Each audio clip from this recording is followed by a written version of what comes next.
Murphy. Deputies, if you can't allow anyone to ask or answer a question, this is where we end up. Deputy Paul Murphy. Thanks, Cam Corley. This is an incredible brazen display by the Taoiseach. It really is. 3 times now, you've been asked effectively the same question. I'm going to ask it again. It's not clear to me if you don't understand your own government's proposal, you are misleading the House about your own government's proposal, or the press statement issued by Minister Brown's department is inaccurate. You need to clarify for us which it is. Because I quote you not just once or twice, but about 5 or 6 times now, you have said existing tenants will be capped at 2%, new tenancies will be capped at CPI, and this is the strongest set of rent protection measures we've ever had. The truth is, if the press statement is accurate, is you are gutting, you are absolutely gutting the rent pressure zones. So you get your nice headlines saying that the rent pressure zones to be extended to the whole country and significant expansion of tenants' rights, when in reality you are getting rid of the rent pressure zones. I will read it for the 3rd time today, very slowly for you. All landlords will have the right to reset rent where the rent is below market at the end of each 6-year tenancy. Not just new landlords, not just big landlords, not just small landlords, every single landlord. Which means existing tenants, new tenants, yes please, if the Minister could inform the Taoiseach what's going on here, what's in the policy, that would be very, very helpful. But it's what it says in the press statement. It is what it says in the press statement, all landlords. So what you're saying to existing, new tenants, all of them, is they get the limited protection of the 2%, or CPI if it's new, for 6 years. After 6 years, at 6 years, it's a free-for-all. They get to reset to market rate. So you have 2% increase, 2% increase, 2% increase, 2%, 2%, and then 40%, 30%.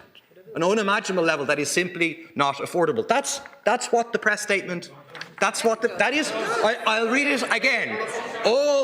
Okay, it does say that.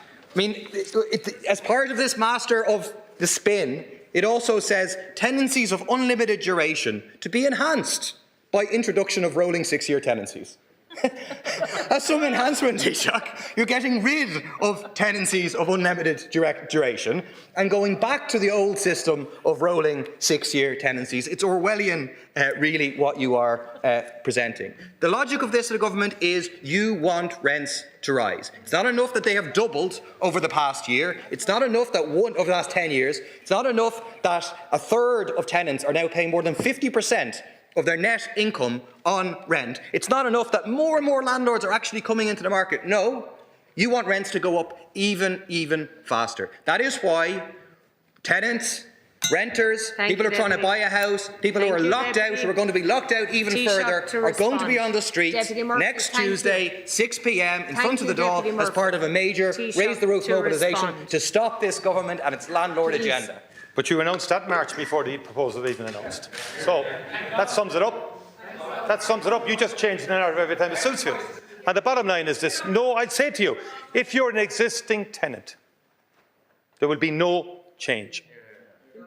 Simple as that. There will be no change if you're an existing tenant. Allow the answer. Yeah, there's no reset at 6 years for an existing tenant. You asked for clarity. Deputies, please. Deputy Murphy. In terms of new tenancies, new bills and new apartments that will come on stream, hopefully, because this is about supply, Deputy. With the greatest respect in the world, if we'd adopted half of what you proposed, we'd have no supply at all in the market. That's the fundamental difference. We do need more apartments, we do need more houses, and we need more rent into the rental market. And yes, in many instances right now, when the RPZs originally came in, many people are still well below market rates. And if a tenant exits voluntarily and leaves, the tenancy can then reset to market rate. That's okay. In my view, that's reasonable. If many people who went, when RPZs came in first, many people didn't increase their rents. Quite a number didn't. And I think in order to keep the momentum within the market and to keep people in the market, I think that's a balanced response to the current situation. And we do want to bring more investment in to build. So you have capped at 2%. The second cap is CPI. right? So basically, there's a cap of whatever the inflation rate is. The inflation rate is forecast to be 2% on average for the next number of years. It's also the focus of the ECB to keep inflation at 2%. Now, if you don't tie it to CPI, say we freeze it, as you are saying, well, why would anyone invest in any new apartment block? Why would anyone build a new house or a new or a new apartment for rent if effectively you would begin to lose money within a couple of years? So no one's going to make an investment decision on that basis. And that is what you're proposing, that we have a rent freeze for 3 years or longer. So no one's going to invest in a market where essentially you invest knowing you're going to be losing money fairly quickly. So the package is about getting a balance to incentivise investment into the rental market whilst protecting existing tenants who will not see an increase in their rent. No matter how much you shout that, they will not have an increase in their rent above the 2%, which is part of the RPZ and has been for quite a number of years. And that is the position. And I think these are balanced measures. No doubt you thought you'd be fighting a different set of proposals. You announced ages ago we were getting rid of the RPZ. We're not getting rid of the RPZ. We're extending it, making it national and giving stronger protections than tenants had before this package was announced and would be legislated for. Deputy Murphy. It's not me suggesting it. It's not. It's your own press statement saying that the right to reset. But it's not just in a written press statement. It's also Minister Brown told the media. I'll quote from him at the press conference earlier. He says, what happens is at the end of the 6 years is that the rate setting piece so that effectively the rent could be put back to the market in line with what the press statement says. So which is it?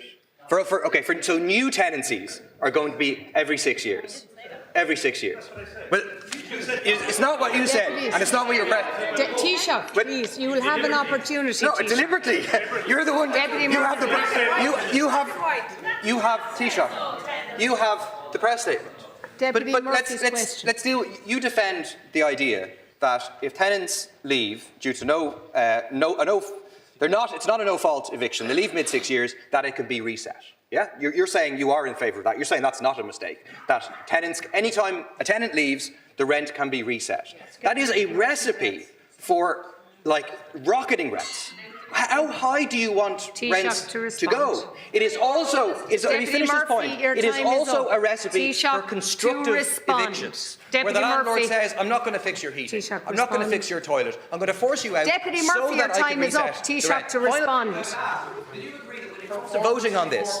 Deputy, resume your seat. The Taoiseach, I'm not going to allow you to continue to speak. Your time is up. Taoiseach, respond. It's interesting in the exchange you acknowledge it's new tenancies. Okay, I've been saying since I came in that existing tenants would not have their rents increased beyond 2% as per the RPZ. Now, hold on, please look. You're all interrupting because you don't like the facts here. The bottom line, in respect of new tenancies, yes. In respect of tenancies where the tenant has left, so the tenant doesn't get exorbitant increases. Basically, the balance here is we need more investment into the market, Deputy. I know you don't really believe in that. I think you believe a state in its entirety. That's the fundamental difference. I would argue if we were to take your policies, we'd have no new supply at all. That is a fundamental difference. I acknowledge that. You don't believe in a market-based economy. That is your position. I happen to believe in a balanced economic framework whereby you do have public sector investment, and we have unprecedented levels of state investment, but you will need private sector investment to get the level of investment we require. Thank you, because I don't think sustainably the state can spend 20 billion per annum on housing your time is up, alone. Taoiseach. That will not suffice. I don't think the people want that in sort of approach accordance with Standing either. Order 35.